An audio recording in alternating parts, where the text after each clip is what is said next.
ng'ebula ssaawa busawa abantu bayingire mu mwaka omujja basibule omukadde, oyinza okugamba nti buli muntu ali mu keetalo. Ku ssaawa 4 ez'okumakya we tutuukidde ku luguudo lwa Kabakanjagala, ku Nantawetwa tusanze oluguudo ludda ku lubiri nga lugaddwa. Awatali kukkiriza mmotoka yonna kuyitawo olw'enkuuka y'omwaka ekuŋŋaanya abantu okuva ebule n'ebweya. Newankubadde emmotoka ezimu zigondedde amateeka, obwedda waliwo abawa abasirikale akaseera akazibu nga bawaliriza okuyita bwe babagaana. Ku lubiri, amakubo agalwetoolodde okuli Ring Road, Mwangattu n'amalala gabadde gasuliddwamu emisanvu nga babigere bokka be bakkirizibwa okuyitawo.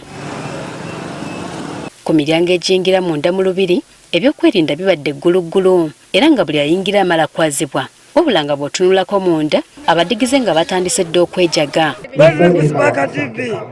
Bana tulano munkuka mu lubiri basabasajja Emmengo. Wanze ni musajja musiramu sagera mu chachi era nagijja mu nkuuka. Tutuuseko ne mu kifo ekkanisa y'omutume Dr. Joseph Sserwadda we yateekateekedde okusaba kw'okuyita mu mwaka.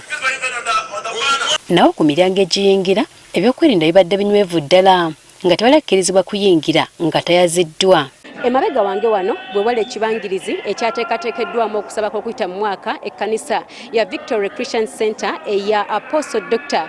Joseph Sserwadda ne bagenda okuyitira mu kiro ekiyingira omwaka omujja 2025. Weziwedde ssaawa 7 ez'olwaleero nga bakkiriza batandise okwesomba okuva ebule n'ebweya okweyiwa mu kibangirizi kino okusobola okwetaba mu kusaba okw'amalya g'ekyemisana nga bwe balindirira okwokubayisa mu mwaka 2024. Yejjinja oyinza okugamba nti abantu omwaka bakugumalirako mu makanisa, anti ekibuga kyonna kyetooloddwa basumba abeesunze okuba abantu enjiri ebayingiza omwaka omujja. Tandika ne Katonda era musobola okubanga mumalaku bulungi so kisingira irala okubanga tumalireko nga tumwebaza n'okwongera okumusaba ebyo twandyenze. Obaka musangwa bweyampayire bwa kweyongera.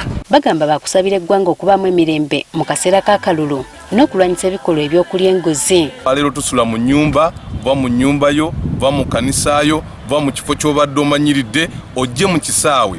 Jennifer Kabaale, Agafeeyo ku Spark TV.